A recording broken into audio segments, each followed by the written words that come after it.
صالح ابوذری یکی از زیباترین اتفاقات کاراتر رو رقم زد.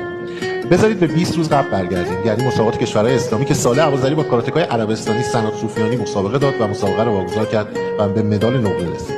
حالا در قهرمانی جهان در قاهره این بار در مسابقات نیمه نهایی صالح برنده شد و به فینال رفت. متاسفانه در فینال با اینکه 2-2 بودن و رأی داوران هم 2-2 برابر بود، ولی متاسفانه داور وسط رأی به قهرمانی کاراتکای ایتالیایی داد. صالح با اینکه در حقش ناداوری شده بود، ولی وقتی که متوجه شد که سنات سوفیانی برای مسابقه رده‌بندی دستکشش پاره شده، بلافاصله خودش رو به اون رسوند و دستکش شخصی خودش رو به کاراتکای عربستانی تبدیل کرد که باعث شد که کاراتکای عربستانی بتونه مسابقهش رو به پایان برسونه و به مدال برنز برسه، به مدال برنز جهانی برسه.